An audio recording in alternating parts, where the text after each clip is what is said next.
Hi friends, good evening. ఎలా ఉన్నారు అంతా? After a long time. Hi all of you. ఎలా ఉన్నారు? ఇంక బయట అయితే అంత లైట్ తీసుకున్నారు. ఏం లే, ఇంత లాంగ్ టైం తర్వాత ఏంటంటే ఇన్ని రోజులు మనతో అవసరం లేదు కాబట్టి బయటకు వచ్చి కూడా అనవసరంగా జనాలను ఏదో ఇబ్బంది పెడుతుంది తప్ప ఉపయోగం లేదని చెప్పి మనతో పని లేనప్పుడు మన పని మనం చూసుకోవడం బెటరు. మన అవసరం వచ్చినప్పుడు మనం ఎలా ఉపయోగపడాలో ఉపయోగపడతాం అంతే. ప్రస్తుతానికైతే ఎవ్రీథింగ్ ఈజ్ గోయింగ్ వెల్. కానీ ఏంటంటే మిగతా కంట్రీస్లో మళ్ళీ ట్రెండ్ మారుతుంది. కాబట్టి ఏంటంటే కొంచెం అలర్ట్ చేద్దామని చెప్పి మళ్ళీ లైవ్ ఇస్తున్నాను. మళ్ళీ యూకే, టర్కీ, రష్యా, సింగపూర్ మళ్ళీ చాలా ర్యాపిడ్గా కేసులు లెగుస్తున్నాయి. కాబట్టి ఏంటంటే మన దగ్గర ఇప్పుడు కేసులు తగ్గిపోయాయని చెప్పి చాలా లైట్ తీసుకుంటున్నారు. మనం ఫస్ట్ వేవ్ తర్వాత కూడా ఇంతే లైట్ తీసుకొని సినిమాల్లో ఓపెన్ చేసాం, ఎలక్షన్లు చేసాం, రకరకాలు చేసిన తర్వాత సెకండ్ వేవ్లో బాగా ఎఫెక్ట్ అయ్యాం. ఫస్ట్ వేవ్ తర్వాత గ్యాప్లో సెకండ్ వేవ్ అప్పుడు ఎంత లైట్ తీసుకున్నారో అంతకి డబుల్ లైట్ తీసుకుంటున్నారు ఈసారి. కాబట్టి కొంతలో కొంత జాగ్రత్తగా ఉండటం బెటరు. ఆల్రెడీ గవర్నమెంట్స్ అయితే సినిమా హాల్లో ఫుల్ 4 షోస్ కూడా ఓపెన్ చేసేస్తున్నాయి. ఫుల్ కెపాసిటీకి కూడా ఓపెన్ చేస్తారు, అన్నీ ఓపెన్ చేస్తారు. కానీ జాగ్రత్త పడాల్సిన ఆవశ్యకత ఉంది. దాని యొక్క బ్లడ్ బ్యాంకుల్లాగా వైరస్ బ్యాంకులు ఏర్పాటు చేసేసుకుంది. జూనోటిక్స్లోకి వెళ్ళిపోయింది. ఎందుకంటే రకరకాలుగా ఈవెన్ దుప్పుల్లో వచ్చింది, పులుల్లో వచ్చింది, పిల్లుల్లో వచ్చింది, ర్యాట్స్లో వచ్చింది, హ్యామ్స్టర్స్, వీటన్నిటిలో ముంగీసల్లో, మింకుల్లో వచ్చింది.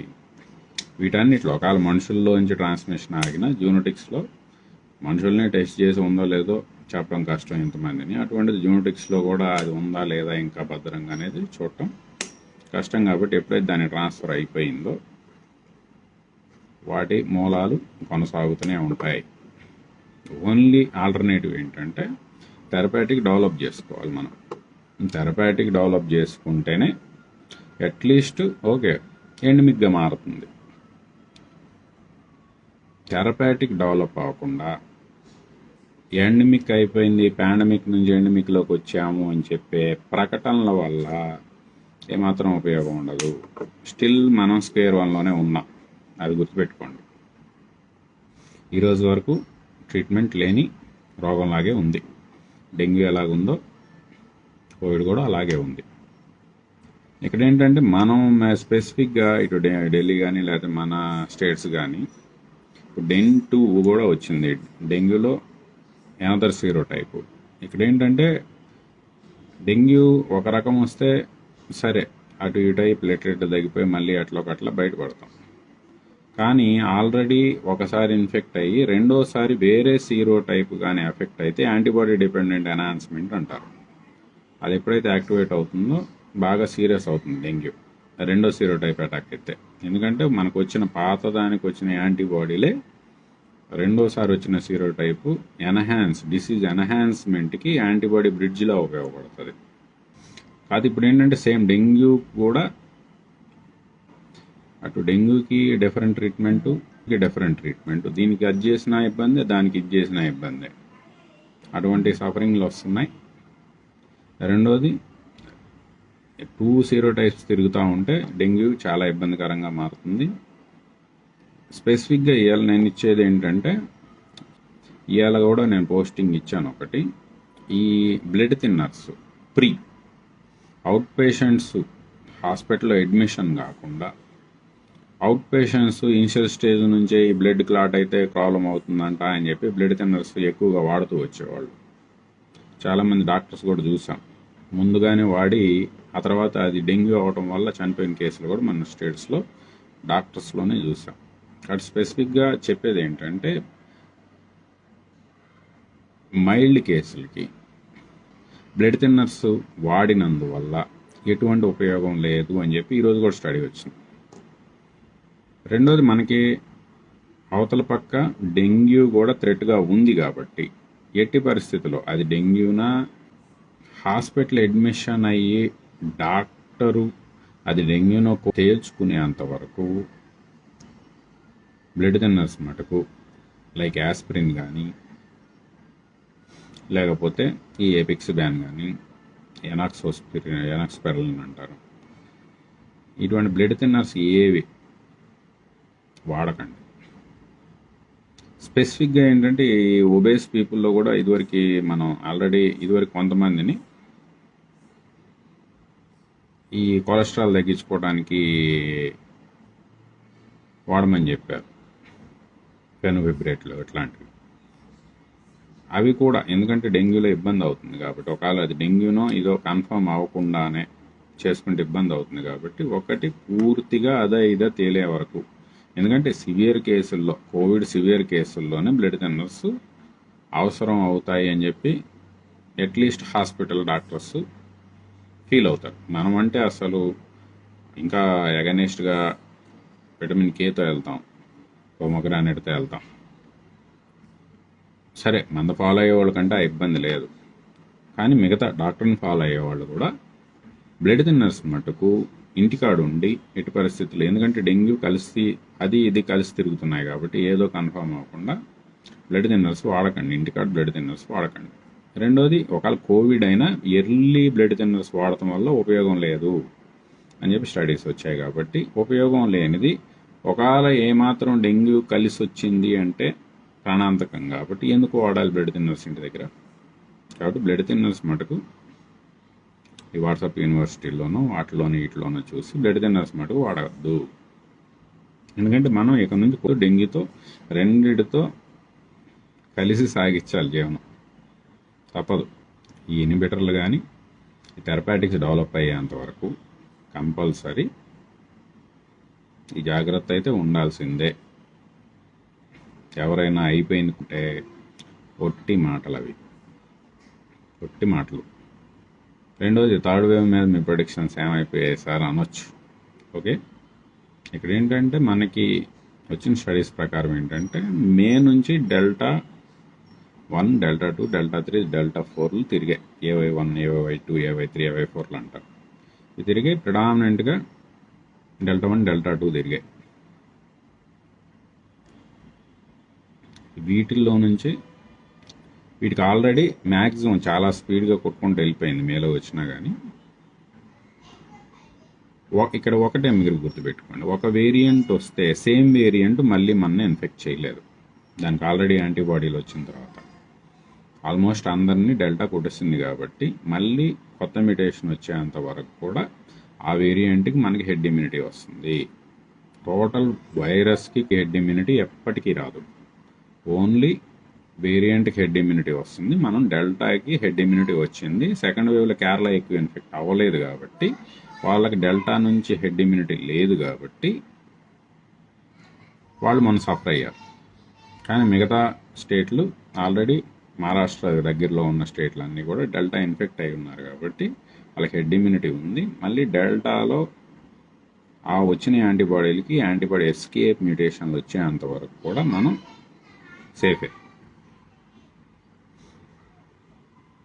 కొత్త మ్యూటేషన్ వచ్చే వరకు సేఫే. ఇప్పుడు AY42 అంటున్నారు, బట్ AY42 ఏదైతే యూకేలో AY42 ప్రిడామినెంట్గా పెరుగుతుంది ప్రెవలెన్స్, AY42లో ఉన్నటువంటి A222V మ్యూటేషన్ కూడా మన ఈ డెల్టా 2లో ఉంది. కాబట్టి AY42 కూడా మేబీ వీఆర్ ఇమ్యూన్ అనుకుంటున్నాను. మళ్ళీ దాంట్లో కొత్త మ్యూటేషన్లు ఏమన్నా వేరే అదర్ మ్యూటేషన్లు వచ్చి మళ్ళీ వెళ్ళొచ్చేమో కానీ A222V కూడా వీఆర్ ఇమ్యూన్ అనుకుంటున్నాం. ఇండియన్స్ అయితే ఇమ్యూన్ అనుకుంటున్నాం. కాబట్టి డిలే అవ్వచ్చు. అట్లా అని చెప్పి జీనోమ్ సీక్వెన్సింగ్ ఎక్కువ జరగట్లేదు కాబట్టి ఇప్పటికి కూడా చెప్పలేం ఎక్కడ ఎప్పుడు కొత్త మ్యూటేషన్ వస్తుంది. అది మళ్ళీ ఎందుకంటే ఈ ప్రతిసారి ట్రాన్స్మిటబిలిటీ పెంచుకుంటుంది అది స్పీడ్. కాబట్టి పుట్టింది అంటే చాలా స్పీడ్గా కమ్మేస్తుంది. కాబట్టి జాగ్రత్త అయితే ఉండండి. ఎందుకంటే మందు ఇంకా రాలేదు కానీ మీ జాగ్రత్తలో మీరు ఉండండి. We are immune to Delta 1 Delta 2. ఆ సేమ్ లీనేజ్లో వచ్చే వాటికి మనకు ఆల్రెడీ యాంటీబాడీలు ఉన్నాయి కాబట్టి సేమ్ లీనేజ్తో వచ్చే వాటికి వచ్చినా కొట్టేస్తాయి ఈ యాంటీబాడీలు దాన్ని. కానీ మ్యుటేషన్ వస్తే మటుకు ఈ యాంటీబాడీలు పనిచేయవు. ఆ మ్యుటేషన్లు అనేవి రెగ్యులర్గా వస్తూనే ఉన్నాయి కాబట్టి ఎస్కేప్ మ్యుటేషన్లు వచ్చింది అంటే వేవ్ స్టార్ట్ అవుతుంది. కాబట్టి థెరపాటిక్స్ ఇంకా డెవలప్ అవ్వలేదు. పోను వైరస్ బలపడుతుంది, అది మటు కన్ఫామ్. వైరస్ బలపడుతుంది కాబట్టి జాగ్రత్తగానే ఉండాల్సిందే. మందు వచ్చే వరకు జాగ్రత్తగా ఉండాల్సిందే. ఇప్పుడు వరకు ఉన్న మ్యుటేషన్ వరకు మన protocol same to same as it is పాతది నడుస్తుంది. ఇబ్బంది ఏం లేదు. పాతది ప్రూవెన్ నడుస్తుంది, ఇబ్బంది ఏం లేదు. కాకపోతే మనం ఇదివరకు ఇట్లాగా వ్యాస్ట్ సర్వీస్ అయితే చేయట్లేదు.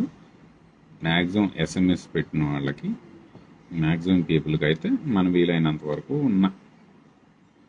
అవైలబుల్ ఉన్న వాలంటీర్లతో మ్యాక్సిమం గైడ్ చేస్తున్నాం. బ్యాక్గ్రౌండ్లో వ్యాస్ట్గా అయితే చేయట్లేదు. ఓకేనా? కాకపోతే కొంచెం జాగ్రత్త పడండి. కంక్లూజన్ ఏంటంటే కేసులు తగ్గిపోయాయి కదా అని చెప్పి లీనియన్స్ తీసుకోవద్దు. ఎవరి జాగ్రత్తల్లో వాళ్ళు ఉండండి. ఏమన్నా డౌట్ ఉంటే టెస్టింగ్కి వెళ్ళండి. లైట్ అయితే తీసుకోవద్దు. కోవిడ్ వదిలైతే వెళ్ళిపోలేదు, ఉంది.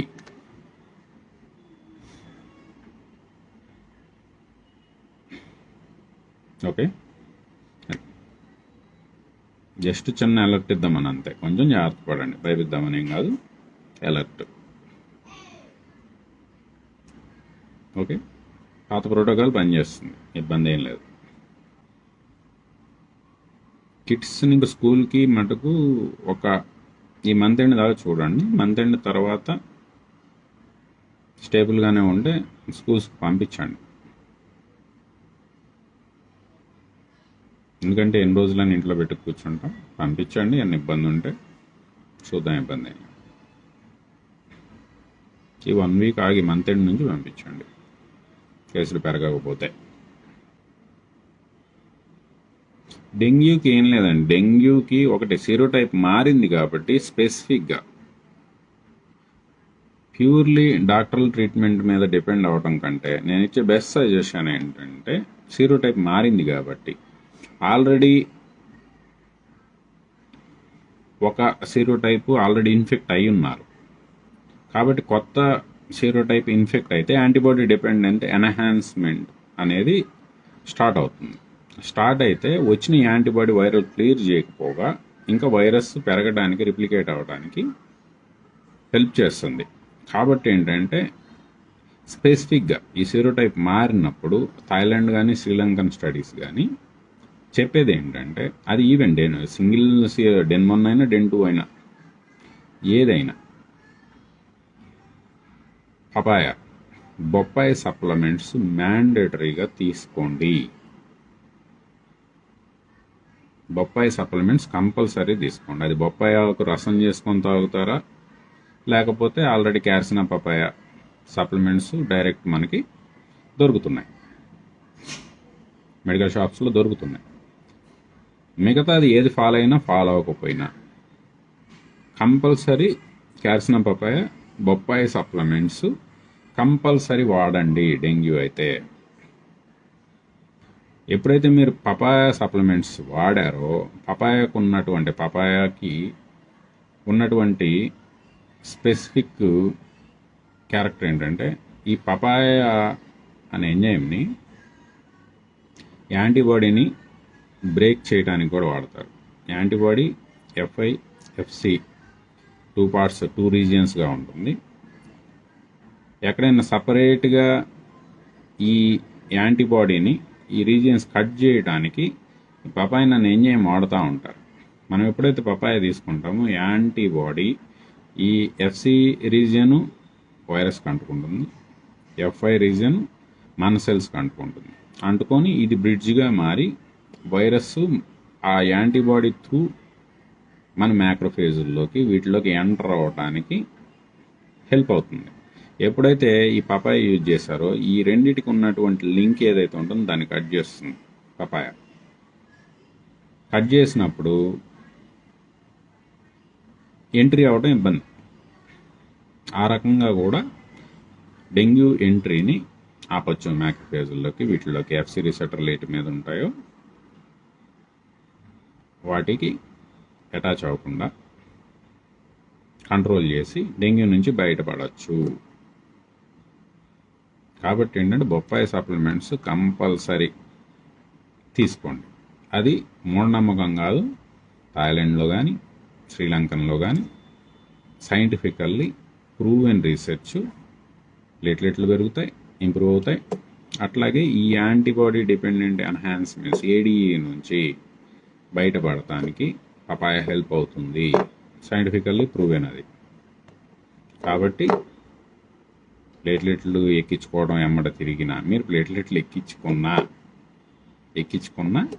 ఏడీఈ యాక్టివేట్ అయితే మళ్ళీ మింగేస్తుంది. ఎన్ని ప్లేట్లెట్లు ఎక్కించుకున్నా మింగేస్తుంది, మళ్ళీ వాటిని కూడా మింగేస్తుంది. కాబట్టి ఏంటంటే ఇటు ప్లేట్లెట్లు ఇంప్రూవ్ అవ్వడానికి ప్రొడక్షన్ పెంచడానికి ఉపయోగపడుతుంది. అట్లాగే ఏడీ ఆపటానికి కూడా ఈ యాంటీబాడీని బ్రేక్ చేయడానికి కూడా పపాయ ఉపయోగపడుతుంది. కాబట్టి పపాయ సప్లిమెంట్స్ డెంగ్యూకి కంపల్సరీ వాడండి. పపాయ డోసేజు మీకు మెడికల్ షాప్లో ఆ కంపెనీని బట్టి ఇస్తారండి. ఎందుకంటే పర్సంటేజ్లు ఉంటాయి దాంట్లో. అక్కడ మీకు మెడికల్ షాప్ కూడా చెప్పేస్తాడు డైలీ ఎన్ని వాడాలని. ఎందుకంటే డిఫరెంట్ ఎక్స్ట్రాక్ట్స్ డిఫరెంట్ కాన్సన్ట్రేషన్లు ఉంటాయి కాబట్టి స్పెసిఫిక్గా జనరల్గా 1100 mg ఉంటాయి. పొద్దున ఒకటి, సాయంత్రం నైట్ ఒకటి.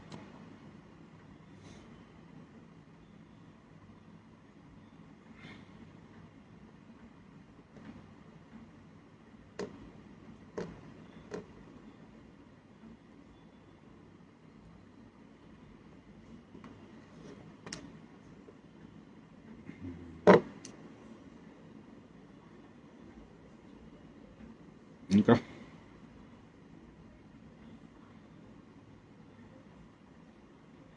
లైవ్లు ఎక్కువ పెట్టట్లేదని ఏం ఫీల్ అవ్వకండి. నా అవసరం రాకూడదు జనాలకి. వచ్చింది అంటే నేను ఖచ్చితంగా వస్తాను. ఓకే.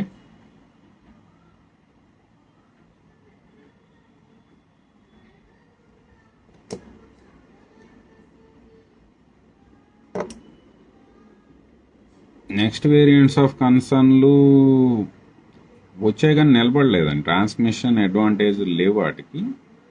519 అని 621 అని